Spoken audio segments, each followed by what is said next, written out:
ત્યારે ગુજરાતના કયા શહેરમાં ક્યારે વરસાદ પડશે જુઓ। કયા દિવસે ગુજરાતમાં ક્યાં વરસાદ પડશે તેની વાત કરીએ તો આવતીકાલે 11 મેના રોજ અરવલ્લી, મહીસાગર, પંચમહાલ, દાહોદ, છોટાઉદેપુર, નર્મદા, તાપી, ડાંગ, નવસારી, વલસાડ, દમણ, દાદરાનગર હવેલીમાં વરસાદ પડી શકે છે।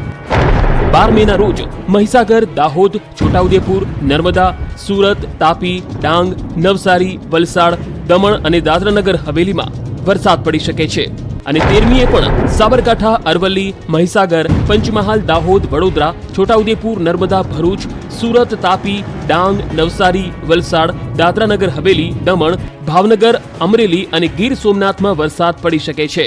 डे 1 से डे 7 तक गुजरात रीजन आइसोलेटेड प्लेसेस पे लाइट रेन होने का पूर्वानुमान दिया गया है और सौराष्ट्र रीजन की बात करेंगे तो डे 4, डे 5, डे 6 और डे 7 में सौराष्ट्र रीजन को आइसोलेटेड प्लेसेस में लाइट रेन होने का पूर्वानुमान दिया गया है।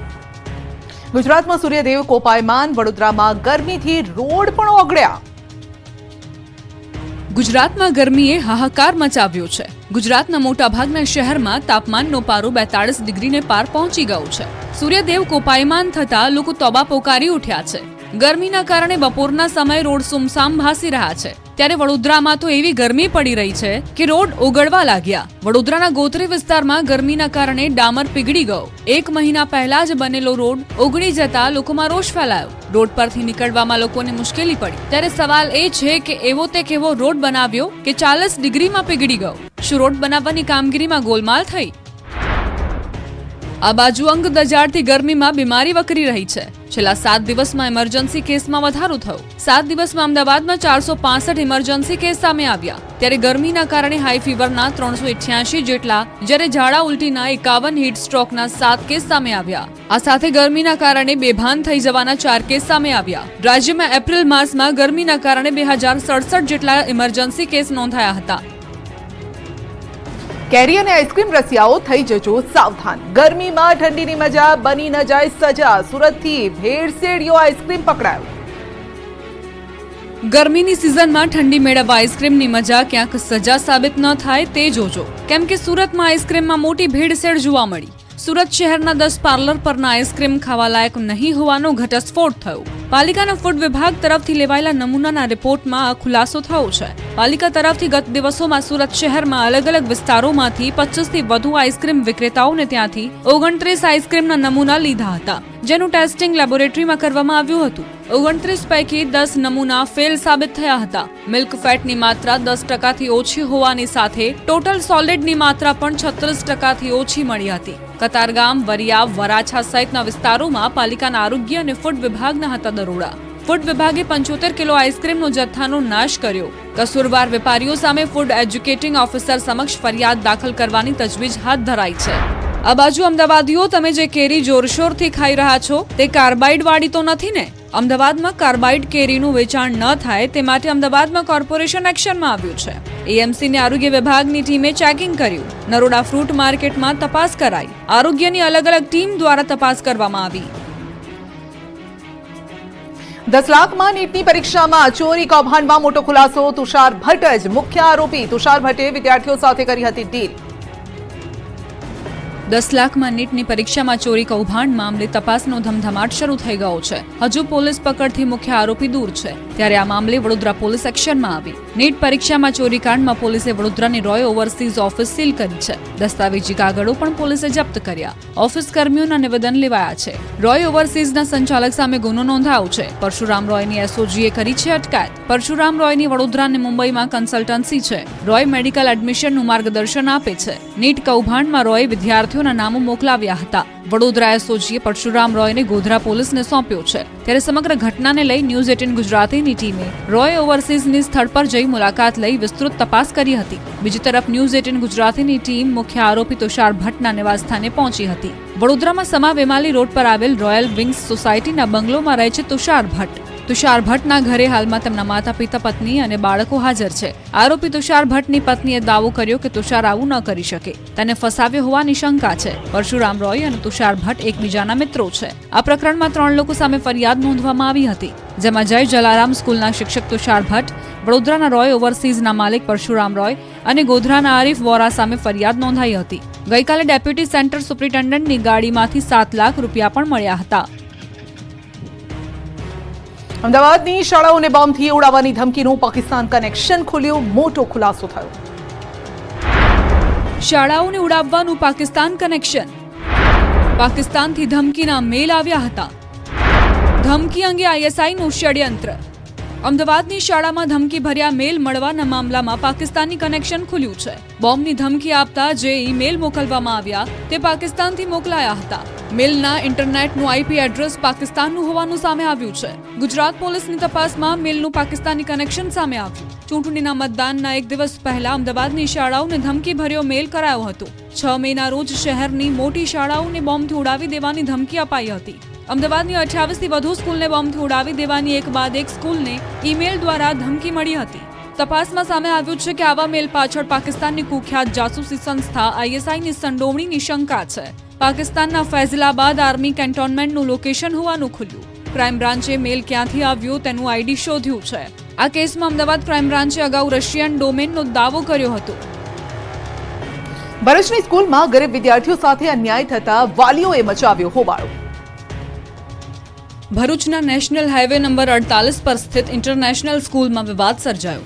RTE અંતર્ગત પ્રવેશ મેળવેલા વિદ્યાર્થીઓને AC વગર અને ડિજિટલ બોર્ડ વગર અભ્યાસ અપાતા વાલીઓએ હોબાળો મચાવ્યો. વાલીઓએ આરોપ લગાવ્યો કે તેમના બાળકો સાથે ભેદભાવપૂર્ણ વલણ દાખવવામાં આવે છે. રોષે ભરાયેલા વાલીઓએ DEO કચેરી પર પહોંચી હોબાળો કર્યો. બીજી તરફ શિક્ષણ મંત્રી પ્રફુલ પાનસેરિયાએ આ ઘટનાને લઈ તપાસના આદેશ આપ્યા. તેમણે કહ્યું કે ઘટનાની તલસ્પર્શી તપાસ કર્યા બાદ જવાબદાર શિક્ષકો અને સત્તાધીશો સામે કાર્યવાહી કરાશે.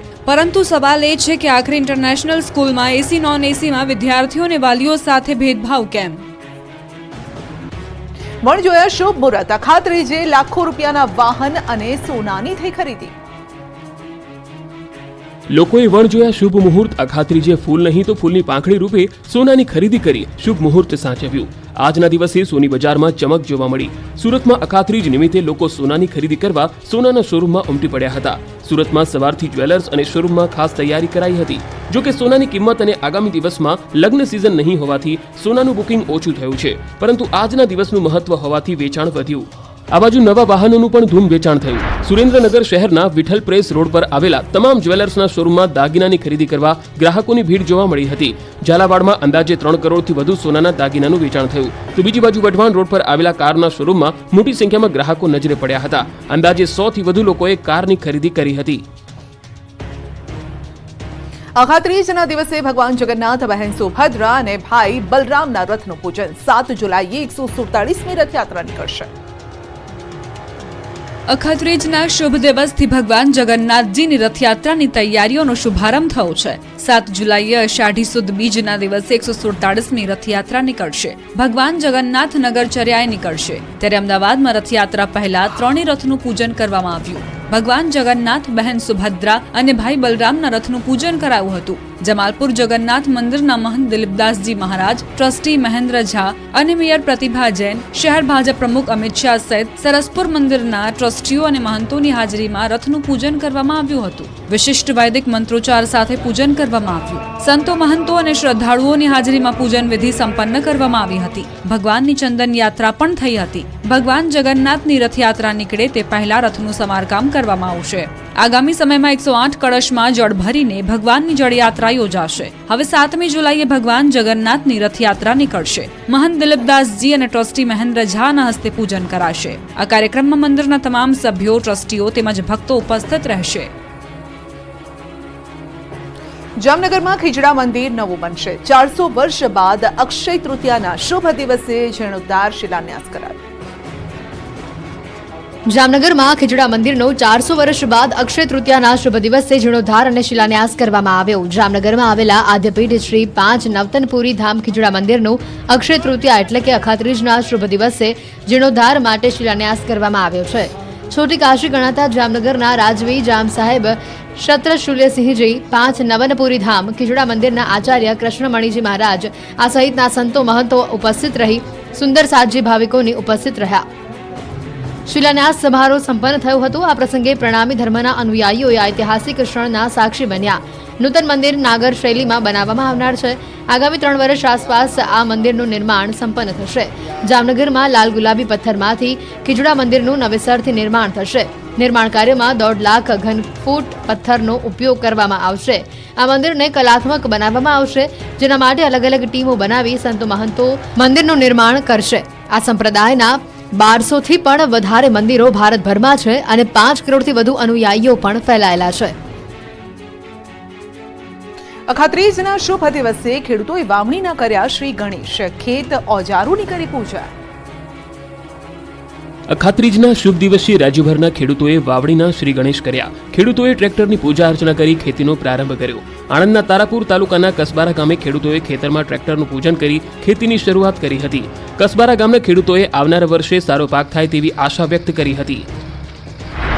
તો આ તરફ બનાસકાંઠામાં પણ ખેડૂતોએ અક્ષય તૃતીયાની ઉજવણી કરી હતી. ખેડૂતોએ ખેતરમાં ટ્રેક્ટરની પૂજા અર્ચના કરી ખેતીની શુભ શરૂઆત કરી હતી. પહેલાના સમયમાં ખેડૂતો હળ બળદની પૂજા કરતા હતા, પરંતુ હાલ હળ અને બળદનું સ્થાન ટ્રેક્ટરે લઈ લીધું છે. ત્યારે ખેડૂતોએ ખેતીના ઓજારોની પૂજા કરી આવનારું વર્ષ સારું જાય તે માટે પ્રાર્થના કરી હતી. અરવલ્લી જિલ્લાના ખેડૂતોએ વહેલી સવારે બળદોને હળ જોડી અખાત્રીજનું મુહૂર્ત સાચ્યું. અક્ષય તૃતીયા અખાત્રીજ ખેડૂતો માટે નવું વર્ષ ગણાય છે. ખેતીના નૂતન વર્ષ સમાન આજના દિવસે ખેડૂતોએ બળદોને હળથી જોડી ખેતી કાર્યની શુભ શરૂઆત કરી. ત્યારે અરવલ્લી જિલ્લાના ખેડૂતોએ અખાત્રીજના શુભ મુહૂર્તમાં ખેતી કાર્યની શરૂઆત કરી છે. ધરતીપુત્રોના પરિવારના સભ્યો દ્વારા હળ જોડી ખેતી કાર્યની શરૂઆત કરવામાં આવી. ખેડૂતોએ સવેડું, કડિયું, સમાર જેવા સાધનોનું પૂજન કરી મુહૂર્ત સાચવી લઈ ખેતીનો શુભારંભ કર્યો છે. અરવલ્લીના ખેડૂતો પણ મોં મીઠું કરાવી નવા ઉમંગ સાથે કૃષિના શ્રી ગણેશ કર્યા.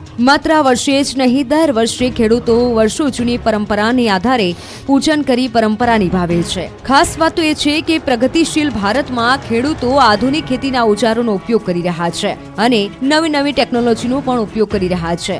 છતાં વર્ષો જૂની પરંપરા ભૂલ્યા નથી. આજે પણ વસુંધરાની સાથે સાથે ખેતીના નવા જૂના તમામ ઓજારની વિધિવત રીતે પૂજા કરી રહ્યા છે. વર્ષો જૂની ચાલી આવતી પરંપરાને નિભાવી ખેડૂતોએ હળોતરા કર્યા હતા.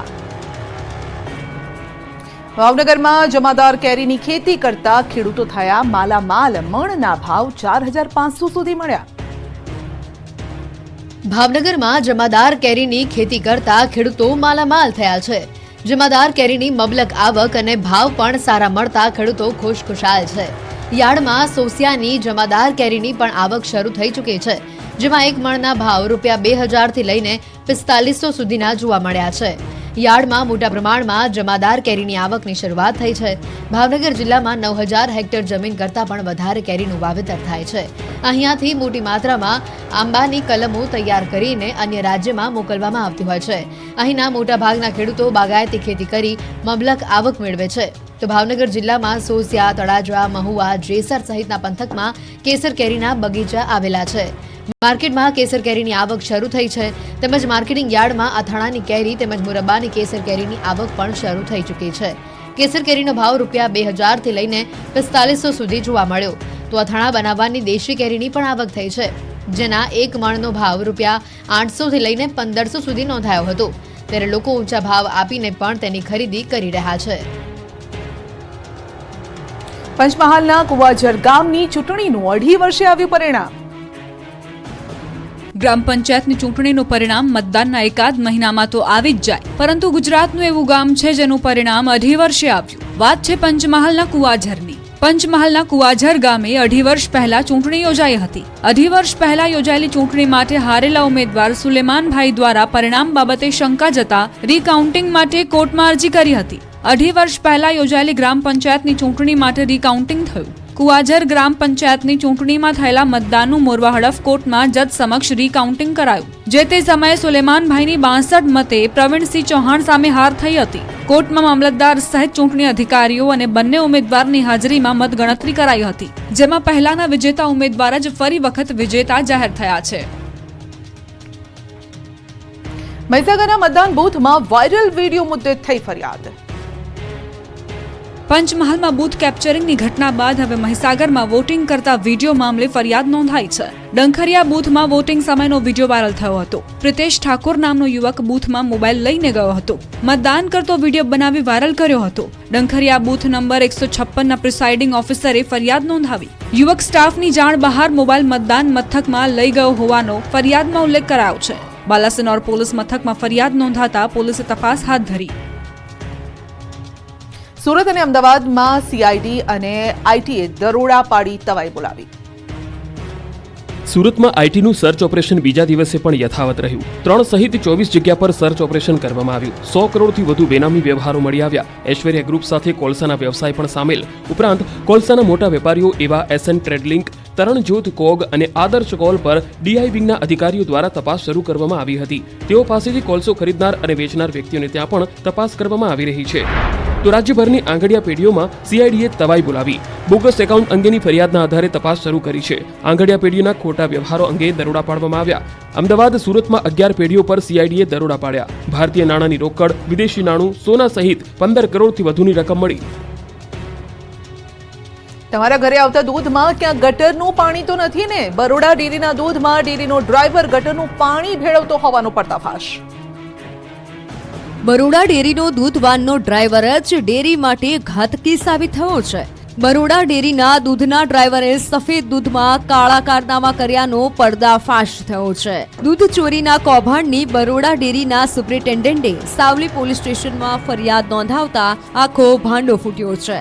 બરોડા ડેરીનો દૂધવાનનો ડ્રાઈવર દૂધમાં પાણી ભેળવતો હતો. પાણી ભેળવતા રંગે હાથે ઝડપાઈ ગયો છે. 822 લીટર દૂધમાંથી 72 લીટર દૂધ કાઢી લીધું હતું. આ કામ કરતા ગ્રામ્યજનોએ રંગે હાથે ઝડપ્યો હતો. દૂધમાં ગટરનું પાણી ભેળવ્યાનો ગ્રામ્યજનોએ આરોપ લગાવ્યો છે. કરચિયા ગામે ઝડપાયેલા દૂધ ચોરી કૌભાંડને લઈને હાલ તો પોલીસે ફરિયાદ નોંધી વધુ તપાસ તેજ કરી છે. ડ્રાઈવરને પકડ્યા બાદ જ હવે દૂધનું દૂધ અને પાણીનું પાણી થશે. અમદાવાદમાં વટવામાં મહિલાની હત્યા કરનારા પતિ પત્નીને આવ્યો જેલમાં જવાનો વારો. સામાન્ય બાબતે કરી હતી હત્યા.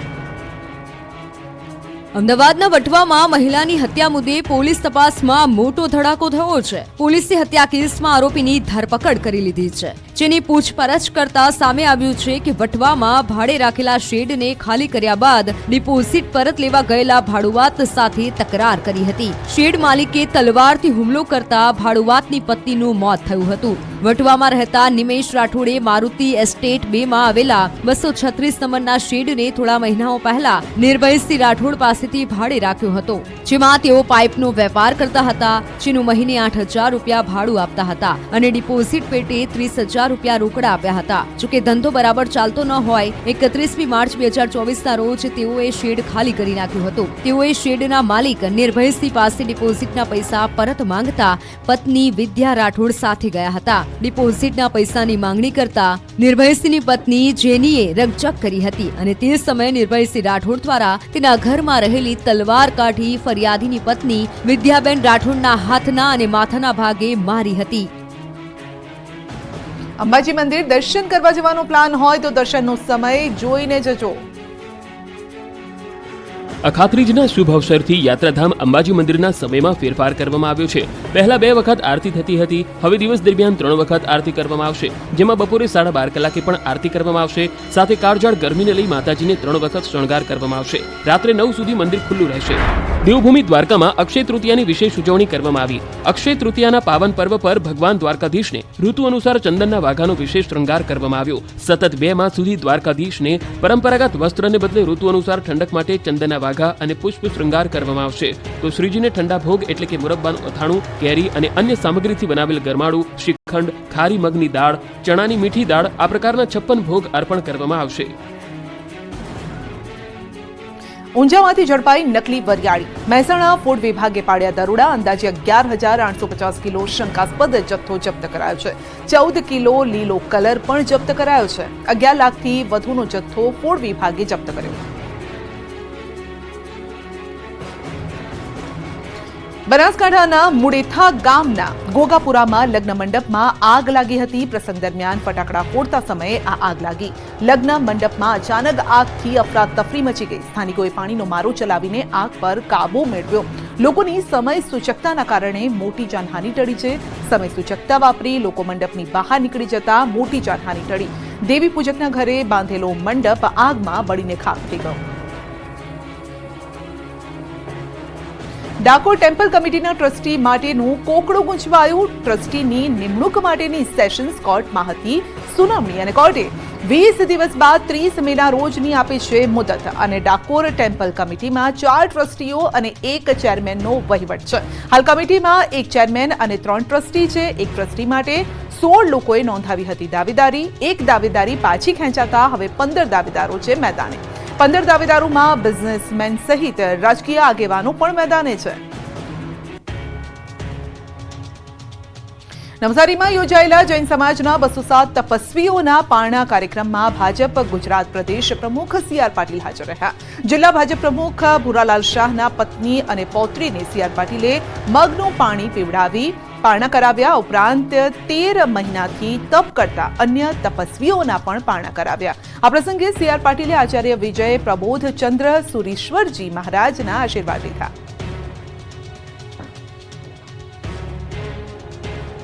ગુજરાતમાં મતદાન બાદ ભાજપમાં વિરોધના આવ્યા છે ઉભરા અને રાદડિયા. સંઘાણી બાદ નારણ કાછડિયા ભાજપ સામે બગડ્યા. મતદાન પછી ભાજપનો આંતરિક અસંતોષ સપાટી પર. ગુજરાતમાં લોકસભાની ચૂંટણી પૂર્ણ થયા બાદ ભાજપનો આંતરિક વિખવાદ સપાટી પર આવી ગયો છે, જેની આ 3 તસવીર છે. ગુરુવારે રાદડિયા દિલીપ સંઘાણી બાદ શુક્રવારે અમરેલીના પૂર્વ સાંસદ ભાજપના નેતા નારણ કાછડિયાએ ઉભરો ઠાલવ્યો. ભાજપમાં રીતસરનો ભડકો થયો છે. ભાજપે કરેલા ભરતી મેળાથી ભાજપના જ અનેક નેતાઓ અને કાર્યકર્તાઓ નારાજ થયા છે. લોકસભાની ચૂંટણીમાં તેની અસર પણ જોવા મળી હતી. ત્યારે હવે લોકસભાની ચૂંટણી પત્યા પછી ભાજપના દિગ્ગજ નેતા નારણ કાછડિયાની નારાજગી સામે આવી.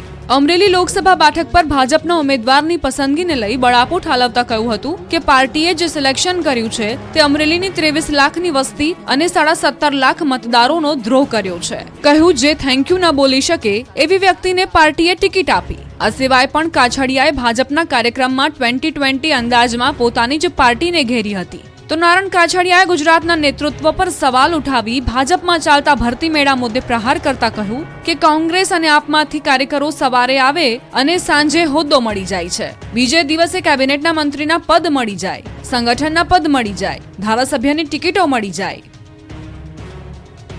તો અમરેલી બાદ જૂનાગઢ ભાજપમાં પણ આંતરિક કલહ. જૂનાગઢમાં માણાવદરનું રાજકારણ ફરી ગરમાયું છે. પેટા ચૂંટણીના ભાજપના ઉમેદવાર અરવિંદ લાડાણીનો આરોપ છે.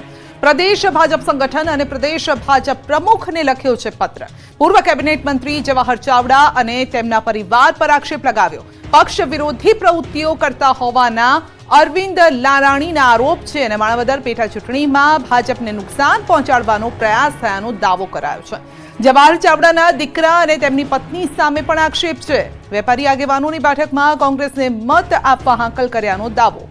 મેંદરડા વિસ્તારમાં બૂથ પર ચૂંટણી દરમિયાન કોંગ્રેસનો પ્રચાર કર્યાનો દાવો કર્યો છે અને હજુ 2 દિવસ પહેલા કોંગ્રેસના ઉમેદવારે ફેર મતદાનની માંગ કરી છે.